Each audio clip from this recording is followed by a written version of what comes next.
नमस्कार, मैं हूं अतुल चौरसिया। आपका खर्चा आपकी चर्चा, हफ्ता दर हफ्ता हम एक बार फिर से लेकर आए हैं न्यूज़ लॉन्ड्री का हिंदी पॉडकास्ट एनएल चर्चा। पिछले हफ्ते हम चुनाव के दौरे पर थे, इसलिए शार्दुल ने चर्चा को होस्ट किया था और उम्मीद है आपको चर्चा पसंद आई होगी। इस हफ्ते एक बार फिर से मैं वापसी कर रहा हूं और हमारे साथ बहुत शानदार एक पैनल है जो चर्चा में आपको बहुत सारी चीज़ों से अवगत करवाएगा, आपको बहुत सारी जानकारियाँ देगा। मैं उनका परिचय आप लोगों से करवा दूं। हमारे साथ जफ़र चौधरी जुड़ रहे हैं जम्मू से, सीनियर जर्नलिस्ट हैं, और इसके अलावा हमारे साथ भास्कर त्रिपाठी जुड़ रहे हैं। भास्कर रॉयटर के साथ जुड़े हुए हैं, क्लाइमेट से संबंधित, पर्यावरण और इकोसिस्टम और तमाम चीज़ें जो आजकल चल रही हैं क्लाइमेट चेंज से रिलेटेड, उस पर काम करते हैं। बहुत बहुत स्वागत है भास्कर आपका भी।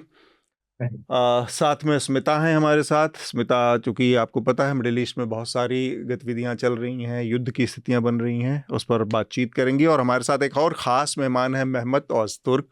आप इस समय हमसे अंकारा से जुड़े हैं, और वो ये जो पूरा का पूरा मध्य एशिया में चल रहा है इस समय, इज़राइल के साथ, हमास, लेबनान, ईरान, वो किस तरफ जा रहा है, उनसे हम समझेंगे। सीनियर जर्नलिस्ट हैं, अनादोलू एजेंसी है उसके एडिटर इन चीफ रहे हैं। बहुत बहुत स्वागत है सर आपका, वेलकम ऑन न्यूज़ लॉन्ड्री। शुक्रिया, बहुत शुक्रिया। हम इस बातचीत को आगे बढ़ाएं उससे पहले जो इस हफ्ते की बड़ी सुर्खियां हैं, जो बड़ी हेडलाइंस हैं, उसके बारे में शार्दुल आपको बताएंगे। मैं बस जल्दी से एक दो जानकारियां हैं साझा करना आपसे, वो कर दूं। श्रीनिवासन जैन सीनियर जर्नलिस्ट हैं, हमारे साथ जुड़े हुए हैं। आपने उनकी रिपोर्ट, ग्राउंड रिपोर्ट देखी जो उन्होंने इज़राइल से और फ़लस्तीन के गज़ा के तमाम इलाकों से भेजी है। अब अगला चरण जो है, वो अगला जो उनका काम है, वो अमेरिका के चुनावों से जुड़ा होगा। हमारा नया एनएल सेना प्रोजेक्ट इसी से जुड़ा हुआ है। श्रीनिवासन और उनकी टीम अमेरिकन चुनावों से जुड़ी खबरें अमेरिका से आप तक पहुंचाएगी। हमारे तमाम जो सब्सक्राइबर हैं, हमारे तमाम न्यूज़ लॉन्ड्री एनएल सेना के जो सपोर्टर हैं, उनसे हमारी अपील है कि हमारे इस एनएल सेना प्रोजेक्ट को जल्द से जल्द पूरा करें। बातचीत को आगे बढ़ाते हैं। हमारा जो पहला विषय है वो मध्य एशिया में जो चल रहा है, मिडिल ईस्ट में, उस पर बातचीत ख़ास तौर पर केंद्रित रहेगी। हसन नसरुल्लाह जो कि हिजबुल्लाह के चीफ थे, उनको इज़राइल ने एक टारगेटेड अटैक में मार गिराया। इसके बाद एक और सीनियर कमांडर को भी इज़राइल ने मार गिराया है। इसके बाद से वहाँ हालात काफ़ी तनावग्रस्त हो गए हैं। जवाब में ईरान ने इज़राइल के ऊपर अटैक किया है, जैसा शार्दुल ने बताया। करीब 200 के आसपास मिसाइल अटैक किए गए। लुबनान के और इस्राइल के बारे में असल में इसी खित्ते में सबसे बड़ा मुश्किल इस्राइल है। इसका वजह यह है कि शुरू में से पहले तो इधर इतना बड़ा मुश्किल नहीं था। जब ओटोमन एम्पायर था और उनकी एम्पायर होने की वजह से एक पॉलिसी था कि उसी वक्त तक हम लुबनान में या उनकी जो बॉर्डर्स था उसमें मुश्किलात नहीं होता था। लेकिन जब इसराइल एस्टाब्लिश हुआ और उसके बाद एस्टाब्लिश होने में भी ये हुआ कि नकबे, शायद आपको पता होगा, नकबे के मतलब ये कि कैटास्ट्रोफ कि फिलिस्तीनियों पर ये आया और लाखों तादाद में फिलिस्तीनियों को उधर से निकाला गया जी। तो इसी तरह शुरू हो और अब तक ये जारी है। तो इसी पस मंजर में इसी मुश्किल को दिखना चाहिए।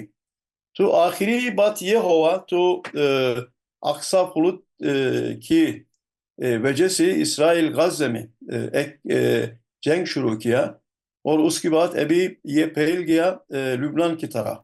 अरब वर्ल्ड में पहले के मुकाबले देखें तो आज स्थिति ऐसी बदल गई है कि लेबनान को छोड़ दिया जाए, लेबनान में भी हिजबुल्लाह को छोड़ दिया जाए, तो बहुत सारे ऐसे अरब कंट्रीज़ हैं जो कि कोई फ़लस्तीन के साथ उस तरह से खड़ा नहीं दिख रहा है। अगर हम थोड़ा सा उसको समझना चाहिए, या आप टर्की के ही नज़रिए से बताएं कि टर्की इस पूरे उसमें कहाँ खड़ा है, वो कैसे देख रहा है, या बाकी अरब वर्ल्ड क्यों इस लड़ाई में फ़लस्तीन के साथ उस तरह से खड़े नहीं हैं जैसे कि उम्मीद की जा रही थी। मेरा ख्याल में उम्मीद नहीं की जाना चाहिए अरब वर्ल्ड की तरफ से, क्योंकि वो तो हमास के लिए इसराइल जैसा दुश्मन है। तुर्की के बारे में बात यह है कि जैसा मैं बताया ओटोमन एम्पायर था 19 तकरीबन 19 तक। वो पहले जहानी जो जंग था उसमें ओस्मानी का शिकस्त हो गया और ये सारा मिडल ईस्ट सऊदी अरबिया समेत और इजिप्ट समेत जो सारा ब्रिटिश की ऑक्यूपेशन पर आया। और उसके बाद आपको भी पता है जी कि इसराइल एस्टेब्लिश हुआ बाद में। और उनको ब्रिटिश के वो पहले जंग के बाद यहूदी को उधर लाना शुरू हो गया, उसको एक स्टेट बनाने, एक देश बनाने के लिए। तो तुर्की के इस खित्ते में डेमोग्राफिक एक्सटेंशन भी है और फिजिकली हमें बहुत है, बहुत नज़दीक है। इसराइल है, उसके बाद लेबनान, लेबनान के बाद सीरिया, और हमारा जी जी जो बॉर्डर्स है वो सीरिया से मिलता है। ये तकरीबन 250-250 किलोमीटर की तकरीबन एक मसाफा है। और हमेशा के लिए जब इसराइल के नाम अगर हम लेते हैं तो उसके प्रोमिस्ड लैंड्स को जहन में रखना चाहिए, क्योंकि देखिए, ये तो पहले मैं क्लियर कर दूं कि पापा इस वॉर को नहीं रुकवा सकते हैं। ये मुमकिन नहीं है, क्योंकि भारत की स्टेक्स निश्चित रूप से हैं। या और सिर्फ इजराइल और ईरान में ही नहीं, बल्कि पूरे हम जिसे वेस्टर्न कमेंटेटर्स मिडिल ईस्ट कहते हैं, हम उससे पश्चिम एशिया, वेस्ट एशिया कहते हैं, जी जी उसमें लगभग 90 लाख इंडियंस हैं जो आज की तारीख में काम कर रहे हैं। वहां से जो रेमिटेंसेस भेजते हैं, भारत का सबसे बड़ा जो विदेशी रेमिटेंस का शेयर है वो वहां से आता है। तो भारत के लिए जो सबसे बड़ी चिंताएं हैं कि अगर ये एक पूरी तरीके से क्षेत्रीय युद्ध बन जाता है तो फिर वैसी अगर इवैक्यूएशन की स्थिति आती है, इन इंडियंस को वहां से निकलना पड़ता है, तो वो निश्चित रूप से बेहद चिंताजनक बात होगी। इसराइल के अंदर इस वक्त जो भारतीयों की तादाद है वो बहुत ज्यादा नहीं है, लेकिन ये निश्चित रूप से, और इस बात की काफी निंदा भी हुई थी, सवाल भी खड़े किए गए थे कि क्यों एक युद्ध के बीच में भारत ने अलाउ किया था हमारे यहाँ से कंस्ट्रक्शन वर्कर्स को वहां जाकर नौकरी करने के लिए, और एक तरीके से रिप्लेसमेंट बनने के लिए जिन फिलिस्तीनियों पर बंद लगाया गया था, प्रतिबंध लगाया गया था 7 अक्टूबर के हमास आतंकी हमले के बाद में, ओके क्योंकि वहां पे पैलेस्टीनियंस को एंट्री बना कर दिया गया था। तो निर्माण क्षेत्र में भारतीयों को यहां से लेकर गए थे, हरियाणा उत्तर प्रदेश में रिक्रूटमेंट ड्राइव्स हुए थे। तो आपने बिल्कुल एक युद्ध के बीच में एक सिटिंग डक्स बनने के लिए जो है अपने लोगों को इजाजत दे दी कि वहां जाए। बाद के कुछ बैचेस को रोका गया, लेकिन काफी सारे भारतीय हैं जो अच्छी नौकरी, अच्छी वेजेस के तलाश में वहां पर पहुंचे थे, और उन लोगों से मैंने बात भी की थी उनके जाने के पहले में। तीसरी बात जो भारत के लिए चिंताजनक बात है, ईरान इस पूरी लड़ाई में एक धुरी के तौर पर उभर कर सामने आया, एक नया सेंटर बनकर उभर के सामने आया। लेबनान में हसन नसरुल्लाह के मौत से ईरान का क्या इंटरेस्ट जुड़ता है, थोड़ा सा उसको अगर आप समझाएं हमें। हिजबुल्लाह तो basically is considered an offshore arm of Iran. Iran Iran का ईरान सपोर्ट सपोर्ट है। करता है उसको। और हिजबुल्लाह का जो निर्माण हुआ था वो दरअसल 1982 में हुआ था, जब इसराइल ने लेबनान को इन्वेड किया था। राइट और उसके रेजिस्टेंस के तौर पर जो है हिजबुल्लाह का, देखिए ये तो पूरी जंग ईरान और इसराइल की जो है वो तो ऐतिहासिक जंग है। और वो इसराइल की राइट जो लड़ाई है कि भाई ईरान चाहता ही नहीं है कि हम इस धरती पर जो है बैठे रहें। यहाँ आगे चलते हुए जो दिक्कत जिन बातों से आ रही है, सबसे पहले जो पिछले 30-40 साल में देखा गया है कि मुस्लिम वर्ल्ड में कहीं पे भी कोई फ्लेयर अप होता है, कोई इश्यू होता है, तो इंडियन मुस्लिम्स हैं वो कंसर्न हो जाते हैं और वो अपनी गवर्नमेंट से एक्सपेक्ट करते हैं कि वो किसी किस्म का कोई इंटरवेंशन करें। मुझे बहुत ही क्विक और बहुत संक्षिप्त एक बात कहनी है इसमें कि अनफॉर्चुनेटली भारत सरकार जो है वो एक एम्बिशन तो है ग्लोबल सुपर पावर का, लेकिन विश्व में कहीं पे भी कुछ हो रहा है वहां पे वो न्यूट्रलिटी इख्तियार करते हैं, वहां पे कोई रोल बहुत ज्यादा अदा कर नहीं सकते। जी आपने रशिया यूक्रेन में देखा, रशिया को भी बोला कि भी this is not an age of war, और यूक्रेन के साथ भी बात की। यहाँ पे भी इसराइल को भी गुड विशेज हैं, फलस्तीन को भी गुड विशेज हैं, लेकिन इंडिया उसमें कोई बहुत ज्यादा ऐसा स्टैंड ले नहीं पाता जिससे जो community with in the countries है वो इंस्पायर हो सके कि हमारा मुल्क का इसके ऊपर ये एक स्टैंड है या ये पॉसिबिलिटी है। जैसे स्मिता ने अभी कहा कि इंडिया प्रोबेबली एक इमरजेंसी के लिए शायद ब्रेसअप कर रहा है कि अगर ये फ्लेयर अप हो जाती है रीजनल वॉर तो लगभग 1 करोड़ लोगों को वहां से इवैक्यूएट करना पड़ेगा, और जो रेमिटेंसेस हैं उसके ऊपर कितना जाकर वो असर पड़ेगा। तो मेरे ख्याल से ये न्यूट्रलिटी जो है, ये डिप्लोमेसी में, ये इंटरनेशनल रिलेशन में, ये लॉन्ग टर्म न्यूट्रलिटी कि आप एक तरफ भी नहीं है, दो तरफ भी नहीं है, और दरिया के दरमियान में आप बैठे हुए हैं और दोनों चीजों को आप जो है वो एस्केप करने की कोशिश कर रहे हैं, मुझे नहीं लगता कि ये एक बहुत अच्छी पॉलिसी है। That's all. हमारा अगला जो विषय है सोनम वांगचुक से जुड़ा है। सोनम वांगचुक सामाजिक कार्यकर्ता हैं, लेह लद्दाख के निवासी हैं। वो एक 2 महीने लंबी यात्रा करके दिल्ली पहुंचे थे। उनका ऐलान था कि 2 अक्टूबर को गांधी जी की जयंती के मौके पर वो गांधी समाधि पर बैठकर उपवास करेंगे। उनकी कुछ मांगे थी, उसमें कई मांगे हैं। मसलन लेह लद्दाख के इलाके में लोकसभा की सीटों की संख्या बढ़ाना था, पूर्ण राज्य का दर्जा लद्दाख को दिलवाना था। इसके अलावा संविधान की 6ठी अनुसूची, जो सबसे महत्वपूर्ण बात है, 6ठी अनुसूची में लद्दाख के इलाके को शामिल करवाना था। और इस मांग को लेकर वो दिल्ली आए थे, लेकिन 1 अक्टूबर को आने से, दिल्ली पहुंचने से 1 दिन पहले, महज 1 या 2 दिन पहले जब वो पहुंचे यहाँ पर, तो उनको दिल्ली पुलिस ने बॉर्डर पर ही रोक लिया, दिल्ली हरियाणा के, और फिर उनको डिटेन कर लिया गया उनके 120 साथियों के सहित। एक आदमी जिसका लगातार ये दावा था कि बहुत शांतिपूर्ण तरीके से और गांधी जी की समाधि पर जाकर बैठकर वो उपवास करना चाहता है या धरना प्रदर्शन करना चाहता है। इस तरह के जो शांतिपूर्ण तरीके से मसले निपट सकते हैं, उन मसलों को भी गिरफ्तारी करके या अलाउ नहीं करने को लेकर, और ऐसे विदेशों में जाकर प्रधानमंत्री का हमेशा दावा रहता है कि वो गांधी के देश से हैं, बुद्ध के देश से हैं, और उस गांधी का जो सबसे बड़ा हथियार था उसका इस्तेमाल कोई कर रहा है, सत्याग्रह जैसी चीज़ का, तो उसको, उसकी आज़ादी नहीं है, उसकी छूट नहीं है। दिल्ली पुलिस लगभग बहुत ओपेक तरीके से, वो कुछ बताती भी नहीं, लोगों को जानकारी भी नहीं देती है, मीडिया को जानकारी नहीं दी जाती कि उनको कहाँ ले जाया गया, कहाँ रखा गया, गिरफ्तार किया गया है, डिटेन किया गया है, ये सारी चीज़ें की गई। ये जो सोनम वांगचुक का मुद्दा है, ये इसका एक राजनीतिक पहलू तो है ही, पर अगर हम सिर्फ जलवायु संकट के परिप्रेक्ष्य से देखें तो 2-3 मुद्दे बहुत इंपॉर्टेंट उन्होंने उठाए हैं। उनका ये पूरा मार्च, जो क्लाइमेट मार्च है, वो 2-3 बहुत बड़े मुद्दे उठा रहा है इस देश में।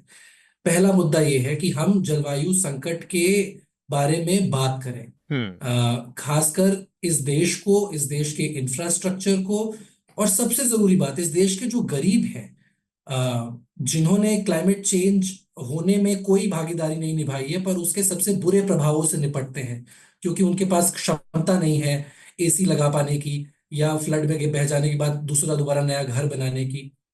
तो उनके अधिकारों का, वो जिन रिसोर्सेस का इस्तेमाल करके अपना जीवन यापन करते हैं, उनके अधिकारों के बारे में बहुत जरूरी बात उन्होंने उठाई है। कि जो 6th शेड्यूल की आपने बात की, हाँ, in conclusion, in summary, basically ये इंश्योर करता है कि जिस जमीन के बारे में अगर कोई निर्णय लिया जा रहा है, वहीं के लोग की आवाज जो है वो सबसे जरूरी मानी जाएगी। अगर आप उस जमीन का कोई भी उपयोग कल को करने जा रहे हैं, बिल्कुल किसी इंडस्ट्रियल इस्तेमाल के लिए या कोई सोलर पार्क बनाने के लिए, जैसे उसमें लद्दाख में प्रपोज्ड है, उसका भी ऑपोजिशन काफी बड़े जोर शोर से उन्होंने किया, क्योंकि वो एक, जो वहाँ का जो पास्चर लैंड है, जो वहाँ की माइग्रेटरी कम्युनिटीज के लिए, जो पलायन करने वाले समुदाय हैं, अब चरवाहा समुदाय हैं, उनके लिए बहुत जरूरी है वो जमीन। वहां पे एक सोलर प्लांट प्रपोज्ड है। कौन कंपनी बना रही है, किसको ठेका मिलेगा, अभी कुछ पता नहीं है, बहुत सीक्रेटली सब हो रहा है। लेकिन जमीन जो है वो, उस पे सवाल जरूर खड़ा हुआ है, क्योंकि लोगों को ये लग रहा है डर कि, क्योंकि सिर्फ भूगोल बदला हुआ है, इस वजह से आप किसी को उसके जेन्युइन 6ठे शेड्यूल में होने के हक से वंचित नहीं कर सकते। उसका एक कारण ये भी है कि जितना इलाका, और भारत जैसे विविधता भरे भूगोल वाले देश में, जैसे अपनी मिट्टी को, उस जगह की नेचर को लोकल लोग समझते हैं, जो वहाँ पारंपरिक रूप से लंबे समय से बसे हुए आ रहे हैं, उसको ऊपर से गया हुआ एक अधिकारी, चाहे वो उसने कितनी बढ़िया किताबें और ट्रेनिंग ली हो, वो नहीं समझ पाता। ठीक बात है ना। चाहे वो, ये बात उत्तर पूर्व के लिए सही है, ये बात दंडकारण्य के कबीलों के लिए भी सही है, ये बात लद्दाख के भी लागू होती है। और जैसा कहते हैं ना कि आप जंगल जमीन की बात कर रहे हैं। दूसरा कि आपने जितने सरकारी नौकरियों के वादे किए थे, अभी तक वो नौकरियां नहीं मिली है। वहां अनएम्प्लॉयमेंट एक बड़ा मुद्दा बन गया है युवाओं के बीच में लद्दाख में। ऐसे ही वहां की अर्थव्यवस्था टूरिज्म पर निर्भर रहती है, जहां आपकी 6 महीने जो है आपके स्नोफॉल और हार्श वेदर कंडीशन की वजह से आप उसको नहीं कर पाते हो। तो इन सारे सिचुएशन के बीच में जब आपके अनएम्प्लॉयमेंट की लड़ाई हो रही है, आपके राजनीतिक प्रतिनिधित्व की लड़ाई हो रही है, आपके अधिकारों की लड़ाई हो रही है, और उसके बदले में उनको मिल क्या रहा है इन वादों के बदले में? ये वही सोनम वांगचुक है जो बड़े खुश हुए थे जब 300 धारा को हटाया गया था। उन्होंने बाकायदा मोदी समर्थक वो रहे हैं बड़े समय तक, लेकिन वो अब मजबूर होते हैं आज की तारीख में कि फास्ट अनटू डेथ करें, जाकर जो है वो जब फास्ट में ले में बैठ रहे थे, ले के हिस्ट्री अगर आप पॉपुलेशन के हिसाब से देखें तो अनप्रेसिडेंटेड क्राउड्स आ रही थी उनके उस फास्ट अनटू डेथ पे, जिसको फिर बाद में हटाया गया। तो वो मजबूर हो रहे हैं अपनी आवाजों को, इतने अनुशासित तरीके से ये लोग चलकर आ रहे थे। 120 लोग हैं भाई, एक लाइन बनाकर, पांव में छाले पड़ गए हैं, ब्लिस्टर्स पे बैंडेज बांधकर चुपचाप अर्ली मॉर्निंग अपनी वॉक शुरू कर रहे हैं ताकि ट्रैफिक बाधित ना हो, ताकि लोगों की सेहत पर वेदर से ज्यादा नुकसान ना हो। चुपचाप राजघाट में जाकर बैठने दे दिया होता तो क्या आपका मतलब जो है नुकसान होना था? इतने थिन स्किन, इतने इनसिक्योर, मदर ऑफ डेमोक्रेसी में टू मच डेमोक्रेसी हो गई है। जब तक लद्दाख जम्मू कश्मीर का हिस्सा था तो वो एक हाईली रिस्पेक्टेड रीजन था। वहां से 4 एमएलए चुनकर आते थे, 2 लेह डिस्ट्रिक्ट से और 2 करगिल डिस्ट्रिक्ट से। किसी भी गवर्नमेंट की ये मजबूरी रहती थी कि उनको अकोमोडेट इस तरह से किया जाता था कि 4 में से 2 कैबिनेट मिनिस्टर बन जाते थे, यानी हाईली डिस्प्रोपोर्शनेट रिप्रेजेंटेशन जो है वो उनको मिल जाती थी। 4 एमएलए चुनकर आए, 2 उनमें से कैबिनेट मिनिस्टर है। अब इसके अलावा 2 लोग, एक लेह से और एक करगिल से, जिनको upper house of the legislature है, लेजिस्लेटिव काउंसिल है, उसमें दिया जाता था। यानी आपके पास 6 लेजिस्लेटर हो गए। इतना 3-3.5 लाख की पॉपुलेशन को रिप्रेजेंट करने के लिए 6 लेजिस्लेटर हो गए। असेंबली के अंदर कानून साजिया में कोई भी नया कानून बन रहा है, कोई भी बिल आ रहा है, कोई भी लेजिस्लेशन आ रहा है, तो उसमें एक लद्दाख की मतलब एक हाईएस्ट लेवल ऑफ पार्टिसिपेशन है जो वो हो जाया करता था। और लद्दाख अफेयर्स का बाकायदा तौर के ऊपर एक मिनिस्टर होता था। अब यहाँ पे ये है कि लद्दाख को इतना रिस्पेक्टेड और इतना प्रोटेक्टेड रखा जाता था पहले, उनकी सेंसिटिविटीज का बहुत ज्यादा ध्यान रखा जाता था। इतने लेजिस्लेटर और मिनिस्टर्स होने के बावजूद भी जो ऑटोनॉमस हिल डेवलपमेंट काउंसिल है लेह में और करगिल में, उनकी एम्पावरमेंट इतनी थी कि उनके जो लोकल अथॉरिटी उनकी थी वो एक्सीड करती थी, कैबिनेट मिनिस्टर की पावर्स को भी वो एक्सीड करती थी। लेकिन लद्दाख से फिर भी डिमांड थी कि आर्टिकल 370 हटाया जाए या जम्मू कश्मीर के साथ कुछ भी किया जाए, लेकिन लद्दाख को एक अलग से यूनियन टेरिटरी बनाया जाए। अब जहां पे स्थिति वहां पे आ गई, अब लद्दाख में जो जनरल पॉपुलर व्यू ये है कि हमने वो सारी चीज जो है वो गलत की, ऐसा नहीं करना चाहिए था। हमारी पोजीशन वहां पे हैसियत जम्मू कश्मीर का हिस्सा बनकर ज्यादा बेहतर थी बनस्पत इसके कि जो अभी हमारी है, उसको वो रिग्रेट कर रहे हैं। सोनम वांगचुक बजाते खुद एक ऐसे शख्स थे जिन्होंने 5 अगस्त 2019 को सेलिब्रेट किया था, लद्दाख की सड़कों पे आके सेलिब्रेट किया था कि हिस्टोरिक जस्टिस हमारे साथ हुआ है। मुफ्त में बस इतना ही। अगर आप पूरी चर्चा सुनना चाहते हैं तो न्यूज़ लॉन्ड्री को सब्सक्राइब कीजिए, और सबसे बेहतर तरीका यह है कि आप हमारे ऐप पर इस पॉडकास्ट को सुनें, और तमाम हमारे जो पॉडकास्ट हैं उसको हमारे ऐप पर सुनें। यह गूगल प्ले स्टोर और एप्पल स्टोर पर सब जगह उपलब्ध है। न्यूज़ लॉन्ड्री किसी भी तरह का विज्ञापन नहीं लेता, ना किसी राजनीतिक दल का, ना किसी सरकार का, ना किसी कॉरपोरेशन का। हम सिर्फ और सिर्फ कोशिश करते हैं कि पब्लिक इंटरेस्ट का जर्नलिज्म करें, पब्लिक जनहित की पत्रकारिता करें, और इसके लिए लोग इसमें इन्वेस्ट करें, लोग पत्रकारिता में निवेश करें। उसका तरीका है सब्सक्रिप्शन। तो सब्सक्रिप्शन के हमारे टैग पर जाइए, वहाँ पर अपनी मनचाही रकम पे कीजिए और न्यूज़ लॉन्ड्री का सब्सक्रिप्शन लीजिए, और गर्व से कहिए, मेरे खर्च पर आज़ाद हैं खबरें।